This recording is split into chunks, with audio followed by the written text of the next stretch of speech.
So, Kyle, today we're going to talk about the 10 best practices to prevent cyber attacks. And we're going to go through our list of 10, which are all really important. As we know, cyber attacks are in the headline news every day. And with the Russian-Ukraine war, cyber attacks are just surging. So, as a matter of fact, the White House put out a news brief last week to warn U.S. businesses about malicious cyber activity in response to the war. And with a lot of these infiltrations coming from Russia, businesses really need to be on the lookout. And one of the things that you talk about as a first step is to validate the access control for regular users on their computers, system accounts, service accounts, and administrators. So can you walk us through that? What does the validation process mean, and why is it so important? Yeah, actually, White House just put out another warning about all these best practices. Many of them actually cover over here what we're talking about, and they just released that. I think it's March 21st. Yeah, it was actually pretty affirming that it is important for us to actually implement all these best practices and when we can, because we don't want to implement this after the effect because it will be too late. And just to talk about some of the validation of the access control because we want to make sure that regular users, they should not have access to do more than what they are assigned to do, right? They should have the access that's appropriate for their roles. The regular user should only have access to do what they need to do, and that's what we call the least privilege, right? So if you give them administrative access, for example, while they are doing the regular jobs, if their account is compromised, then the attacker can actually use their account to do more than what they're assigned to do. So if they are only doing their daily job, they should not be able to install the software, for example, right? So if they have the capability to install the software, that means if the account is compromised, the hacker will be able to install the malicious software on their account, using their account as well, which means that their computer, their systems will be compromised and be able to install the virus, install the malware, attack other systems using their computer as a launching point. Yeah, it will actually put their environment in even more risk and open up even more exposure. Yeah, that's a really important point. And with 52% of security breaches are caused by human error and system failure, you can see where the vulnerabilities are in companies if they're not putting these processes in place. So yeah, exactly. This is a really important thing for all businesses to know about. Yeah. Also, when the staff have a transfer to different roles, or if the staff get terminated, you want to make sure that you take appropriate action right away. If they are transferred to another organization, they don't need to have the access from the previous organization. Just take out those access because if a person transfer from, for example, accounting, right, transfer to customer service, you don't need to have the access to the accounting database anymore, right? If the user is terminated, left the company, that account should be terminated or should be disabled right away, so it's not being misused. That's right. Yeah, that's a really good tip. So the second step in preventing cyber attacks is to perform a vulnerability assessment penetration testing. And I think the important thing here, Kyle, is that no one is immune to a cyber attack. Doesn't matter how large or small your company is, everybody is vulnerable. And you look at the news a few weeks ago, and Toyota was in the headlines for a major data breach that cost 3.1 million customers the impact of their personal information. So it happens to large companies like Toyota, but they have very sophisticated IT systems and managers in place. So smaller businesses who don't have those systems in place are equally as vulnerable because they're not paying attention. They don't have those IT people in place to really put in the safeguards. And many small to mid-sized business owners don't fully understand the impact that one of these attacks could potentially have on their company. So there's 43% of cyber attacks target small to mid-sized companies because they're vulnerable and they know that they don't have the watchdogs in place to keep track of malicious activity. So where does a small to mid-sized company begin to put together this vulnerability assessment penetration testing? First of all, what is it? And how does a business go about putting that in place? Right. So there are always your software, your system, Windows operating system, for example, or your Adobe, PDF reader. There are software and always have the vulnerabilities. And vulnerability assessment is a way for you to identify if there are known vulnerabilities, if you have missing patches, right? Then you want to find it and to be able to patch these vulnerabilities as soon as possible. And these are known vulnerabilities. And when we're talking about penetration testing, it's like, okay, I'm pretty good with known vulnerabilities. Penetration testing is usually doing a more in-depth vulnerability assessment or more penetration testing. See if an attacker can leverage their knowledge, right? Doing some manual testing and to be able to find out there are some unknown vulnerabilities and that's something that you missed, be able to actually take advantage of all these vulnerabilities, the exposures, and actually attack and to get into your system, right? So these are something that's more creative, require higher skill to actually attack and to get into your environment. So vulnerability testing, again, is more for known vulnerabilities, and penetration testing is more for unknown vulnerabilities. You don't know what you don't know, and that's why you conduct the penetration testing. You want to do this regularly, at least for the vulnerability assessment, and you can actually do this using the automated tool. And there are several of them are out there. There are some Nessus, Qualys, or some of the software that you can use, and there are some free software that you can use as well. But if you don't know, you probably want to just rely on some expert in this area to actually set it up for you so you can actually let it run and to be able to analyze these vulnerabilities for you. But you want to make sure that if you have the vulnerability, you patch these vulnerabilities within your environment. And if you are going for the penetration testing, I would suggest to hire an experienced penetration tester with an OSCP certification. And you said do this regularly. So in your book, what is regularly? Is that once a month? Is it once a quarter? Is it once a week? How often should companies be performing this penetration testing? Yeah, so I would say for the larger organization, if you have an automated tool, you probably want to run this at least weekly. And smaller companies, you probably can do this monthly basis. All right. Where would somebody go to get more information about companies that perform a vulnerability assessment and penetration testing? You can reach out to us. We can provide you with the information about the penetration testing because that's something that we do. And for automated vulnerability testing, I think we can put it out to the link with this video, and we'll provide some resources over there. That's great. Thanks. That's really helpful. So the other thing we want to talk about is enhance and ensure network perimeter security.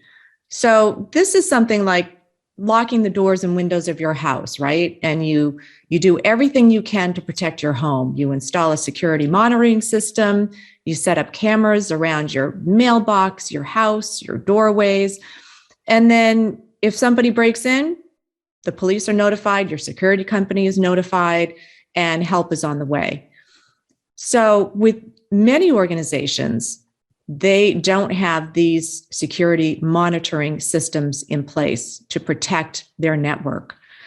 What would you recommend a business to do to secure their network perimeter?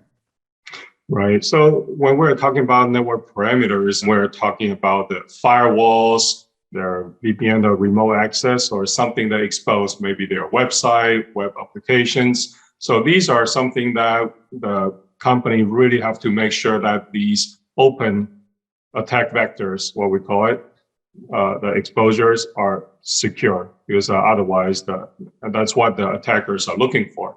They are looking for ways to get into your environment. Right? They are looking for ways to get in, hack your environment, hack your system to steal the information. So you have to make sure that you have the firewall rules reviewed, understanding why you actually put the firewall rules, and then make sure that you have the firewall rules for each of the open ports, or if you have a protocol that are used specifically for that application, to be using a web application firewall. For the network firewalls, I think it's more common. A lot more people are aware of it, what it is. But web application firewall, you want to hire somebody that is more familiar with the technology, with the protection of the firewall for the application, right? And we can definitely help, but we just need to make sure that those exposures are mitigated by using the appropriate technology, whether it's a firewall, application firewall, or application API gateway, whatever. API is actually very popular these days. You want to make sure that you have the proper control to protect those APIs as well. When we're talking about the remote access, let's talk about email, for example. A lot of companies are using Gmail or Office 365. Right, you want to make sure that the password is long enough and it's not guessable, not easily guessable, for example. So you are going to review parameters, the attack vectors, to make sure that the attackers won't be able to just get into your environment very easily. And that's really important, because with this hybrid work mode where you have remote workers and then you have some in-office workers, it's really critical that your employees are protected on both fronts, both in the workplace and remotely. So that's critical to setting up these networks and making sure that your perimeter security is really the best that it can be for today's work environment. So I think that's a really good point and a great reminder for businesses. Right. And we definitely have seen many vulnerabilities, unknown vulnerabilities. So it would be important to do the penetration testing at least once a year. So because you don't know what you don't know, and it's better to have somebody find it for you rather than the hacker find it for you. Exactly. Right. So that leads us to the next thing, which is to enable the multi-factor authentication, or MFA, for all users. So that's remote users, users in the workplace, everybody on their devices, on the internet or cloud services must be informed about the MFA. So, today there are 63% of confirmed data breaches because of weak or default or stolen passwords. And many of these could be prevented if MFA was enabled. So, Kyle, walk us through how MFA helps to prevent a breach, and tell us a little bit more about how a business owner would use MFA. Sure.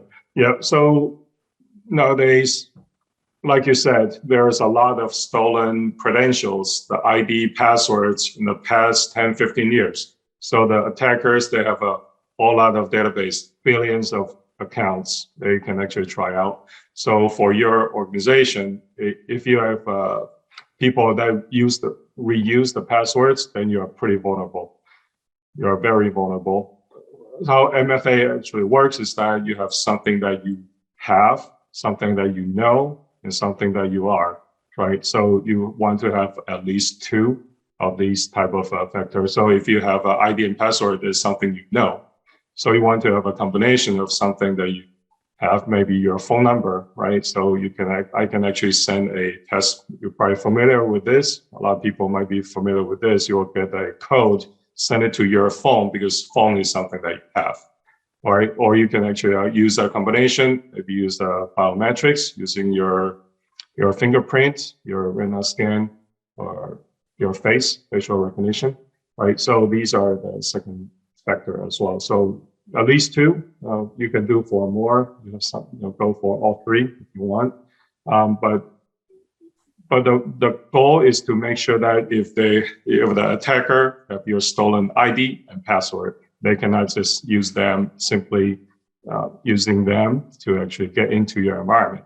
Right? If you have an Office 365, if I have a stolen credential of your ID and password, if you don't have a two-factor authentication, I'll be able to get into your email.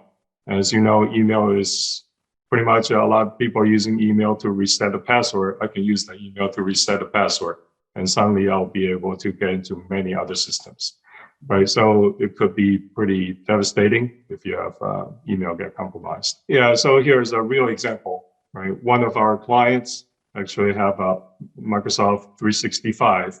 They have a email hosted by the Microsoft 365. And they were in the process of putting in multi-factor authentication. But during this time, their account actually got compromised. And what an attacker does is they actually put in the compromised account, they set a rule, say, whatever the email is sending out, make sure you delete it right after the email is sent out, right? So the person who got compromised will never know there was an email that was sent out. But what we found out is that the email was sending out to hundreds of thousands of people, right? So, but he didn't know because there is nothing on his send mailbox. So the attackers can get really creative. They can, once they compromise your email or your accounts without the two-factor authentication, the results could be devastating. Yeah. And, I think the important thing here too is that even though it does seem like an extra step that you have to look at your cell phone and get that code and type it in. So you have to go that one extra step to ensure that this is secure. So that's a little bit of an inconvenience, but when you think about the devastation that it could have if you don't go through MFA on your accounts, your bank accounts, your data, your security, all of that is so compromised. I'd rather go through that one extra step to take the 2 extra seconds that it takes to type in a code using MFA because it really is such a great barrier against an attack. And it's a simple thing to do and put in place. Right. There are simpler ways for the company to do this because there are many different ways that you can use as a two-factor authentication. Company definitely have to invest into this multi-factor authentication technology to ensure they are secure. Right. So speaking of ensuring that you're secure, it's also important to ensure that your data is backed up and validated and tested to be effective in this whole process of security. So, and you need to keep a copy offline. If you don't have a solid backup solution, you may not ever recover from a cyber incident. So it's really critical to have your data backed up and validated and tested. Can you talk to us a little bit about that, Kyle, and let us know how to ensure that your data is being backed up and tested? Yeah, absolutely. So you want to make sure that your backup is being validated and being tested regularly because you don't want to be at the last moment, oh, I really need to have this backup. And then suddenly it's like, oh, where is this data? Because I thought we were backing it up, right? So we have actually seen this before. I mean, in the earlier days when we're still using tape, one of my client was like, oh, no problem. We lost some data. We can always get this tape back up, right? And so he never replaced the tape. He assumed it's been backed up every night. But what we found out when he took out the tape, it's like, wow, it's actually a cleaning tape. It's actually, I put in the wrong tape. It's a cleaning tape. It cannot be, cleaning tape is only meant to clean the machine. It's not meant to actually do any backup. So he has not replaced the tape.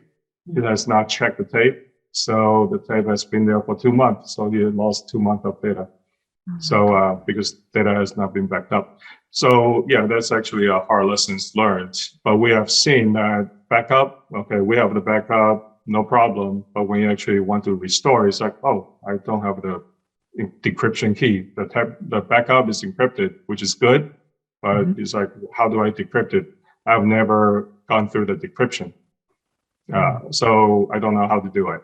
So at that moment, when you actually need to have the backup restored, right, you need to decrypt the data, to restore the data, to put it into the system where you want to restore to.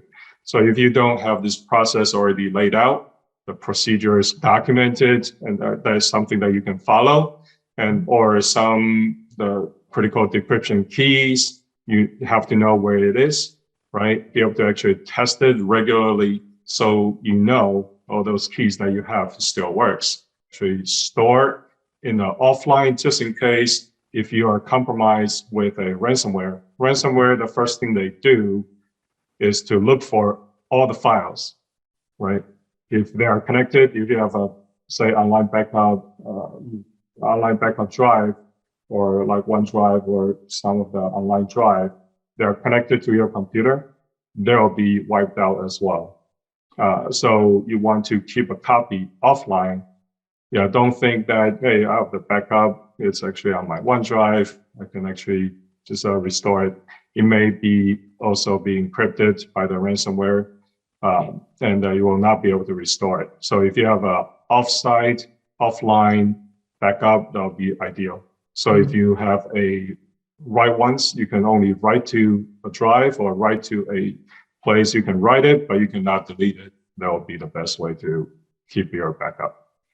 Very important that storing a copy offline is really critical. And especially where there was a 64% increase in cyber crimes in 2021, according to the FBI. So these, crimes are just escalating, and it's nice to have something stored offline so that you know that it's protected regardless of what happens internally. So that's great advice. Kyle, there's something called endpoint detection and response, or otherwise known as EDR. And so EDR is a very critical component in this process. And we might have heard that terminology tossed around before, EDR, but what is it and how does it work? Right. So EDR, the endpoint detection and the response, that software. So it is I would say, is the next generation way of protecting and detecting the attacks, and to help your security staff to be able to respond quickly. So in the old days, we've only have the antivirus software, which is good, and we know this computer is being compromised. Let's remove the virus or rebuild the computer, and we are good with it. Those days are past. Right. So nowadays, the attackers are very sophisticated. They can try to bypass and try to attack one computer, then start attacking the other computers within your organization. So security staff, they need to know, where does the attack come from? Where is the originating computer? And how does that computer, what is the tactic they use, right, to attack the other computers within my organization? And say, if there's one computer, a regular user computer, got compromised, and then using that as a launching point to attack my server, I want to know all this path. So EDR is the tool that will be able to show you what is the attack map, for example, right? So for me, or for somebody, security staff, they will be able to very clearly say, this is the originating computer that's actually been attacked first, and what are the tactics that is used by the attacker to traverse to my other computers or the servers. So I will be able to actually apply the correct remediation to see, like, okay, so this is to determine, say, if they actually really got into my server or database, right? Or do they actually just poking around, right? So I will be able to actually have that knowledge, that intelligence, and do the right remediation. And also, what kind of attack methods, and how do I block? So, for example, if they're using a very specific port, I might just say, okay, this is the port they use, block, right? So there will be no more attacks against this environment. Mhm. And so this is the original computer that's actually launching the attack. Be able to actually identify how do they come in, how does the attack come in, what kind of payloads do they use, for example. Be able to actually say, all right, so this is how they work, and apply the right measure maybe onto my firewall, to my web application firewall, and or just hey, these are the different applications that's coming in. Let's block this type of malware application. So there are many things that we'll be able to do with the right information, and that's what the EDR will be able to help. Yeah.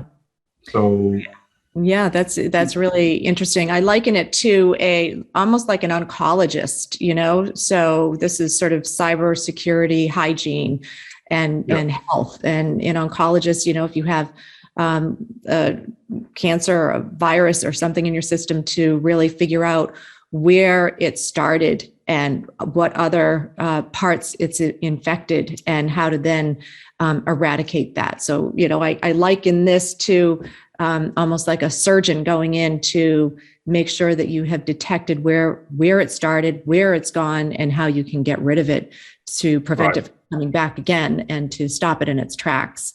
So this EDR is really a critical component here. Yeah, and for example, like federal government. So if you actually take a look at the Biden's executive order, 14028, which is the executive order to strengthen or to enhance the nation's cybersecurity. So within that executive order, there's this EDR in that executive order. That executive order actually says that all the federal systems must have the EDR. And that's why, because it will be very difficult if you don't have an EDR to help you identify the incident, right? How does the attack come in? And then they want to have a federal government-wide EDR to help them solve this problem. Yeah, it's a great piece of advice and one to be taken seriously. So the other thing that is important here to talk about is to ensure that all systems, hardware, software, and network devices have applied the latest patches. And you've talked earlier, Kyle, about the importance of patching and keeping up with it and then testing it to make sure it's working and all that. And when you look at some of the history of how these bad actors have been able to get in to system networks and devices, it's really pretty incredible that this is one of the things that we really just need to be vigilant about, because it happens to some of the biggest companies. We read about it all the time. In fact, one of the biggest cyber attacks of all time, as you might recall, happened to Yahoo in August of 2013, when there were 3 billion accounts that were hacked. And, at the time, that was 2013, it was a while ago, but even then people weren't taking a lot of this cybersecurity protection seriously enough, even these big giants like Yahoo or Toyota. And couple that with the fact that these bad actors have gotten even more sophisticated, like you mentioned a couple of minutes ago, on how to infiltrate systems. And so talk to us a little bit about the importance of making sure that your systems are patched, that you're changing passwords across your networks, and that we can really protect our credentials from these bad actors. Tell us a little bit more about that. Sure. Yeah, absolutely. So CISA, they actually provided the report about the top 10, top 20 vulnerabilities, right? Yeah. So for the one I have read, it was 2020. So within that report, they say 7 out of top 10 vulnerabilities, 6 or 7 out of top 10 vulnerabilities were actually published before 2019. So you can see that attackers, they know what is the most effective. Yeah, the effective is like there are some known vulnerabilities. We know how to attack it, and we know some people are not patching. So why waste time to create all these new vulnerabilities, new attacks going against the new vulnerabilities when we know, hey, these are old vulnerabilities. It's very easy to get in. They're very effective. We are going to go after this. And, so these are the most common attack vectors for the attackers, cyber attackers, right? So since we know they are going after these common vulnerabilities, we should just make sure I'm focusing on just enhance your cyber hygiene and make sure that you patch these known vulnerabilities. If you apply the patches to the known vulnerabilities, I think you can block a lot of the attacks that's coming these days. Microsoft, they do the monthly patch Tuesday. They will release a bunch of, like tens of, maybe sometimes hundreds of vulnerabilities at one shot. It's like, here are the vulnerabilities, apply these patches, but you want to make sure that you don't just deal with Microsoft because there are other vendors that you have. You might have a Cisco, the firewalls, putting on firewalls, the different firewalls. You want to apply the firmware as well, right? Mm-hmm. You want to apply the software. For example, if you have Adobe or Oracle or some of these software, they do have vulnerabilities, right? So you want to check and make sure that if there are new vulnerabilities published by them, if there are new patches published by them, you want to apply these patches and make sure that you stay secure. Right. So using this in combination with a vulnerability scan, I think it will help you to identify the missing patches and apply the missing patches. Just a note, if some of these companies, they will have what they call out-of-band patch, emergency patches.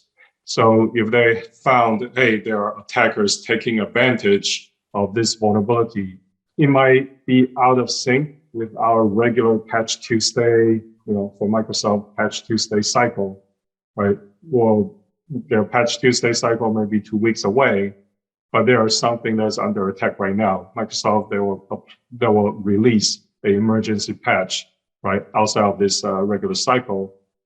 And if they do that, it's important, it's critical, because otherwise they will not do this, right? So you want to apply this patch to your environments right away, to your systems, to your software, hardware right away. If you have a regular patch management process, right, it's important for you to define what is your patch management process. Regular patch management process, documented, you know what to do. Also, you want to have a emergency patch management process. If Microsoft issue this today, when do you actually want to apply this patch? You can do some quick tests and apply this patch to your system, right? So as soon as possible. Mm-hmm. So you want to make sure you are flexible and adaptable in these days. Just to make sure that you have the patch applied as soon as possible. Yeah, and that leads me to my next point, which is, yes, we have to be aware and we need to pay attention to these emergency patches and what's coming out for patches and be very up to date. But that's a really big part of the equation. The other part of the equation is to make sure that we are training our staff, right, to be on the lookout for these things and that they're also doing it. So CISA recently, Cybersecurity and Infrastructure Security Agency, they issued a shields up warning to all U.S. organizations, big and small, to be prepared. And it's not just business owners, but it's also the people that are working, all the employees. Everybody really needs to be aware of these disruptive cyber incidents because of the Russian-Ukraine war. And I was really surprised, Kyle, to learn that 54% of small to mid-sized businesses don't have a plan in place to protect actively against a cyber attack. And yet company staff's knowledge about the attacks, the malicious actors that are coming in are happening all the time. And so they are on the front lines of defense against these attacks like phishing, email attacks. So what does a company do to help remind their staff and keep everybody on board with these latest patches and attacks? Can you tell us more about how business owners can go ahead and be more proactive in this fight against cyber attacks? Right. So it's important to build a cyber security program, So make sure that, there are proper roles and responsibilities are defined, right, for these cybersecurity program. So they can make sure that, everybody know their responsibilities, regular users, what they have to do, and the IT, what they have to do if they see some attacks, security, HR, the legal, what do they have to do when something like this happens? And you want to have a plan documented, some procedures, policies, procedures documented, but it's not good enough if nobody actually know what is the policy and procedure, right? So that's why you have to train the users, train the administrators, different groups of people with different roles, let them understand what they have to do. The event of a cyber attack, I'm going to just using phishing as a common attack vector. We know we are using anti-phishing software, right, to identify phishing emails. We want to block as much as possible. By the end, if there is an email that bypass the tool, the anti-phishing tool, right, they bypass and they still send that phishing email to your mailbox, because attackers are pretty creative these days. They'll find a way to bypass these tools. So if you receive the phishing email, what will you do, right? So here's the training that you have to remind users. You want to do more than just once a year type of training. You want to remind them, hey, maybe during the COVID, you probably want to say COVID is here and that there are going to be a lot of phishing attacks, phishing emails that's related to COVID. So be careful, right? Mm-hmm. Something about the Ukraine-Russia war, there might be some emails that's related to this topic because this is a hot topic. Be careful, right? And don't click on anything that's sending out the Apple, discounts, right? 80% discount for buying Apple. People are pretty tempted to click on those emails because we wouldn't want to pass the good deals, right? So, but that's actually what actually get people. So you want to, constantly remind people. And on the topic of phishing, you want to have more training, and then you want to have a simulation to do some test to see if people actually click on the phishing emails. But nowadays, there are also voice. The hackers will actually call you and try to get your information that's phishing, that voice phishing. There's a SMS. So there are SMS they call smishing. Right? So SMS, they'll send you the SMS text and just try to get the information, right? Try to ask you to respond. And the latest, and what we see during the Ukraine war is that deep fake. It's something that's real now, right? So the president actually used that. Yeah, so they actually make some fake video of the president of Ukraine declare that, hey, we have surrendered, right? So everybody give up their arms. And that is happening. And it is going to be used as a weapon. So I know there are just more and more misinformation coming in. So I want to let people know that deep fake is now used as a weapon. And if something that sounds a little bit off from your expectation, don't believe the email, just try to check out the sources. That's right. Yeah, good advice. And, there's also those emails going out to contribute to the Ukraine cause. And, here's a charity to help support. Click on this link. So there are a lot of ways to pull at people's heartstrings and they prey on people's compassion and people's vulnerabilities. And, if we're not, I think the key that you're talking about here is that there are always going to be more sophisticated methods for the bad guys to get in, right? So we just need to keep ourselves aware and educated and trained because it's hard to keep up sometimes. And so there's information out there that we need to be aware of that could be really helpful in keeping us all more secure. And there are free training sites. We can actually put a link associated with this video here. But DOD, the Department of Defense, and also FBI, CISA, they all have some free training materials. But if you want to have something that's more role-based training that is required by some of the regulations, just contact us. There are some pretty inexpensive options. Great. The other 10 best practices step that we talk about is to ensure to segment and patch the IoT and OT and test equipment.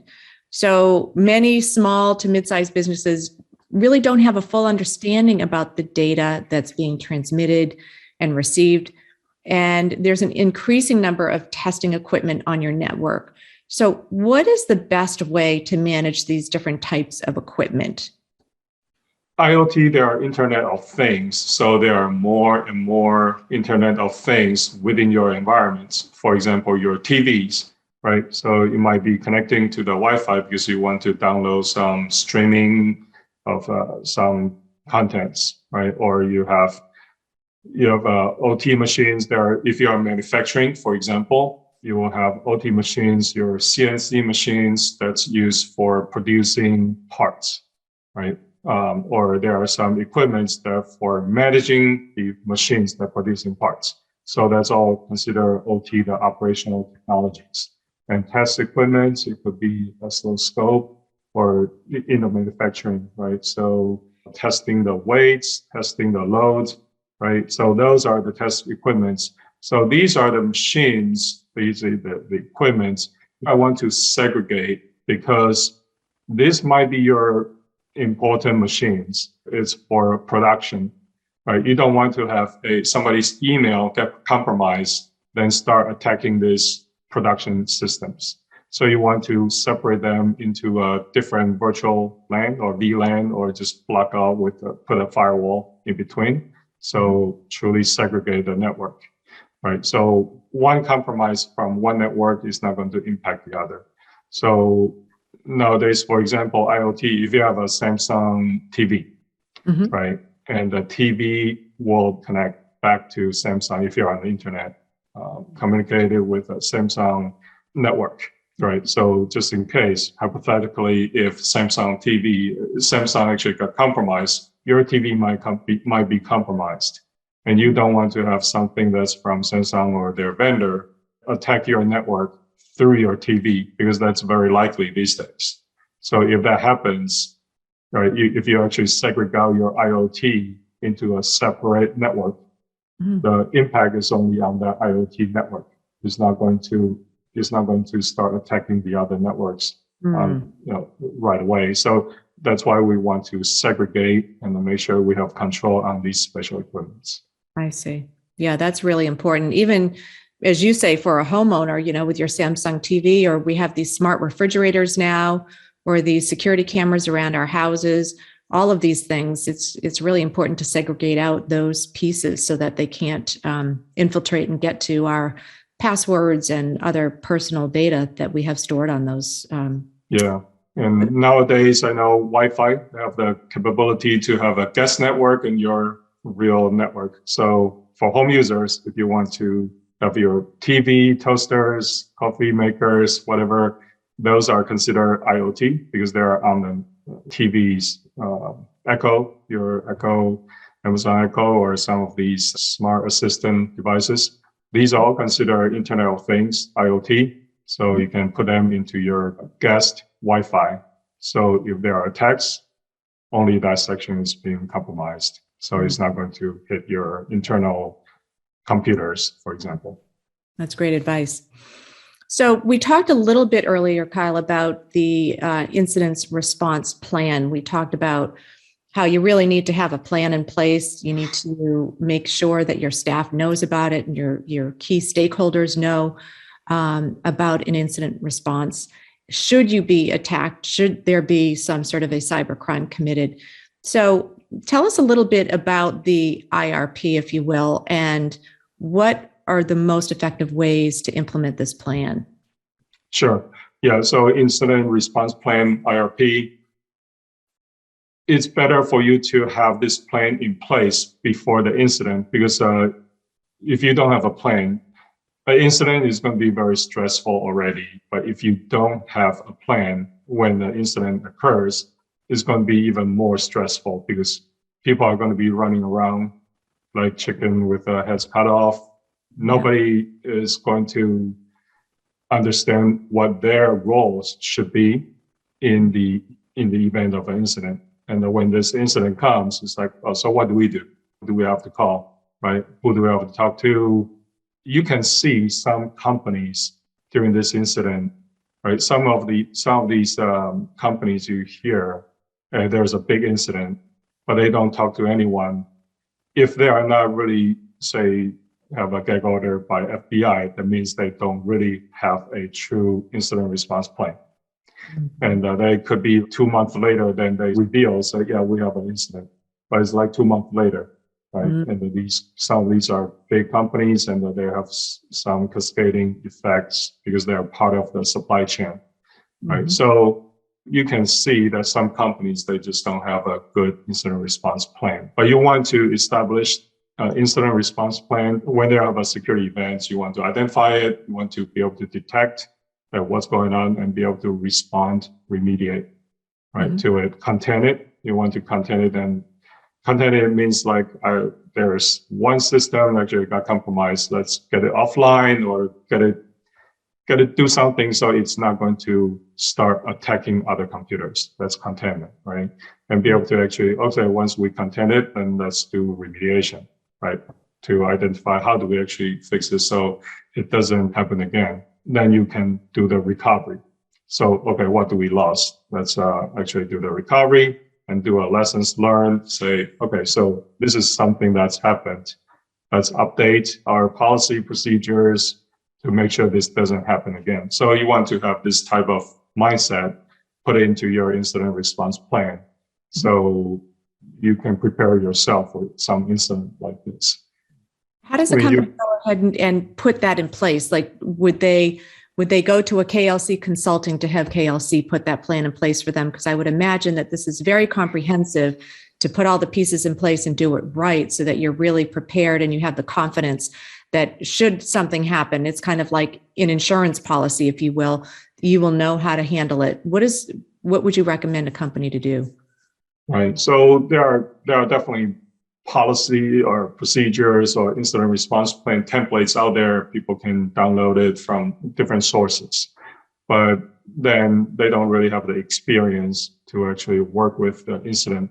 So at KLC, we have dealt with several incidents in the past. So we have the experience to build the incident response plan based on the size of the company, based on the structure of the company, and based on the regulations, because you want to have the incident response plan that match with your industry, your regulatory requirements as well. So it is going to be important to have somebody that has experience dealing with the incident and be able to put this incident response plan that match with your staffing, match with your geographical location as well. If something happens, you have to know who to call, and we'll be able to actually say, if you need to call your local FBI, regional FBI office, these are the offices that we have to put on the plan.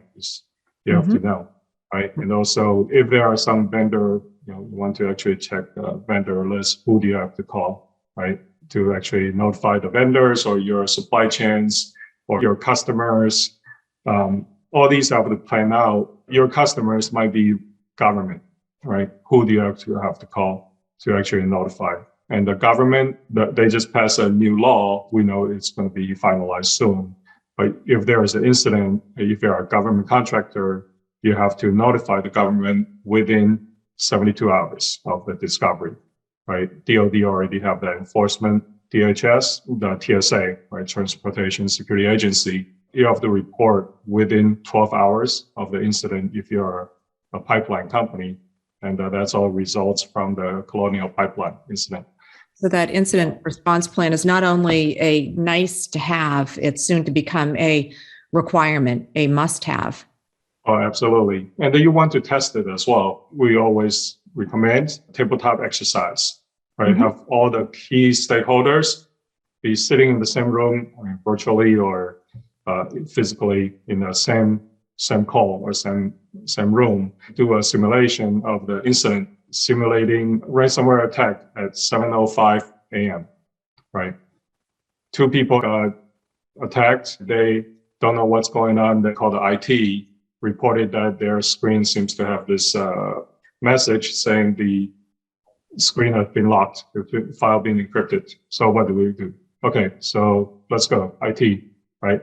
Start with IT. What will you do?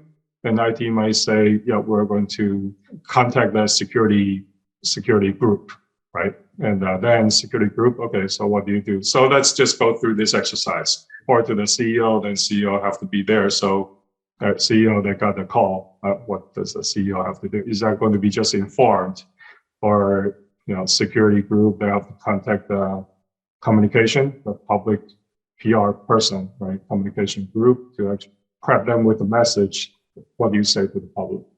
So it's a really coordinated process, right? And do this exercise. There's going to be somebody that coordinating the exercise, somebody like us, external, or somebody from internal. They'll be able to do the coordinating. They'll be documenting all the things that went well and some of the things that did not go well, right? Mm-hmm. So somebody actually don't know what the process is, or some of the procedures seems to be confusing.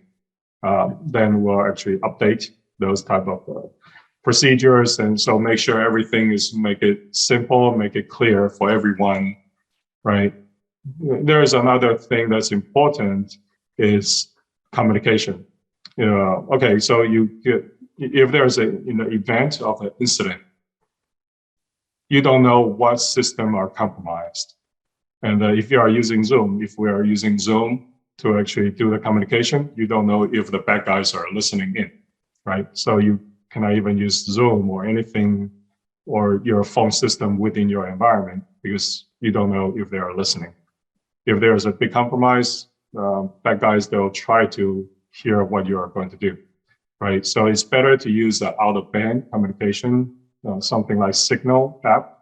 It's encrypted, and you can use voice, video, and also sharing the files. So yeah, it's something more secure communication, thinking of outside or maybe using some other communication methods, right? So to allow you to have a different way out of the band communication, so the bad guys won't tap into your communication.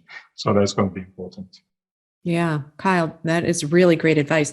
So I'm going to put you on the spot here. I'm curious as to whether you can think of a company in recent history that had a cyber attack and that they were a good example of having this incident response plan in place, an IRP, where they handled it well. Amazon, right? Amazon, they have AWS.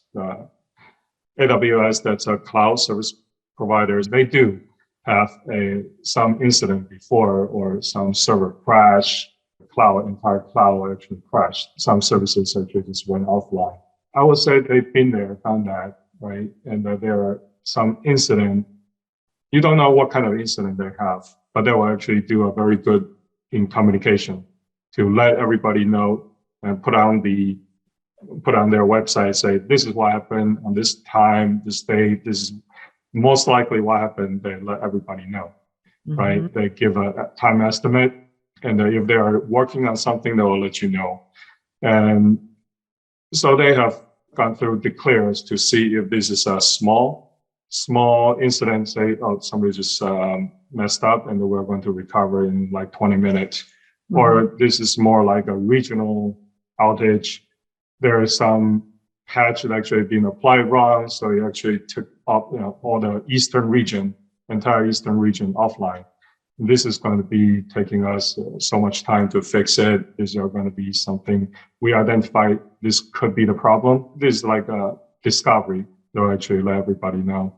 I know these are not a little bit different from confidentiality breaches, but people have to know, is this a security breach or if this is a availability problem, right? Somebody just applied that patch and they took it down. So it's going to be important for people that are using the AWS because it's going to be impacting their revenue, right? So, sure. Right. So I would say AWS.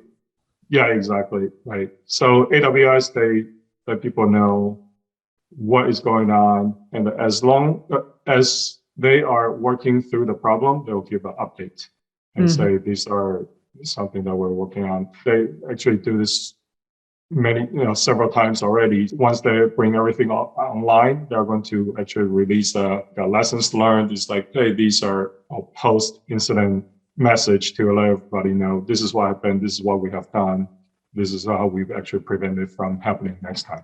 Right. So this is going to be pretty nice. They have followed the identification of the problem, right? Mm-hmm. The containment, they contain the problem first and say, oh, this is the problem. We contain it, and then start the remediation. This is how we start working on the remediation. Mm-hmm. And if there is anything, if there are some data that could be lost, they are doing the recovery to get the data back for their customers. Mm-hmm. Right? Then they follow through and they do the post-incident communication internal, but also to the customers to let them know. Government, they're always interested in what's going on, so they will do the reporting to the right agencies, right, if there's some security incident. So I will say AWS, I think they actually do a pretty good job. Yeah. I know there are large companies that have a lot more resources, but small companies, they should also follow the same procedure, the incident response planning, right? Yeah. Best practices. Yeah, that's a great example. And I think that they're a company that they're not too big to fail, right? I mean, they're a large company. They have all these resources available to them, and yet even they are vulnerable too. And I think the important point you're making is that they followed this plan with the containment and the eradication of it and the recovery and then the post-incident response. And it's reassuring to their stakeholders that they were being completely transparent about what happened, and they were taking the steps and they communicated those steps.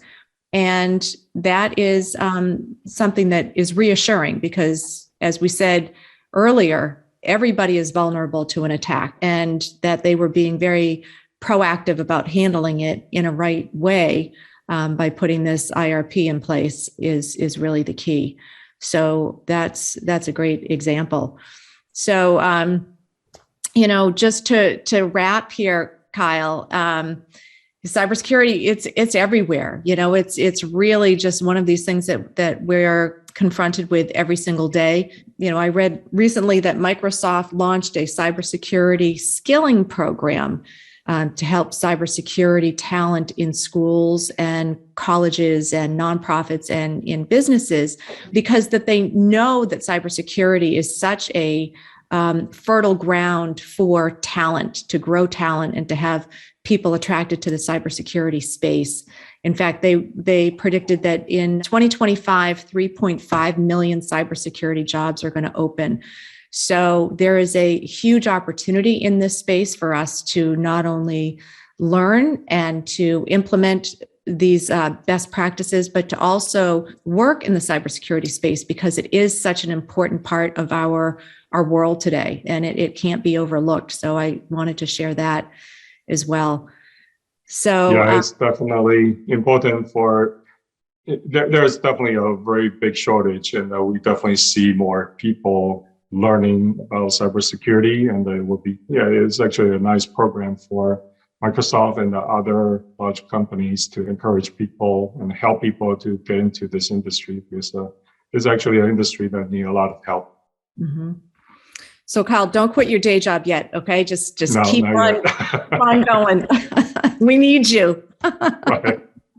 Yeah, absolutely. All right. Thank you so much, Kyle. It was a pleasure talking to you today about the 10 best practices to prevent a cyber attack. And we will keep the discussion going. There's a lot to learn. As you said, there are new things, new attacks and new patches and advice coming out daily. I'm really excited to be here with you today and to share some of these tips with our listeners, and we will keep this going. Right. Hey, thank you so much, Kelly. Thank you. Thanks, Kyle.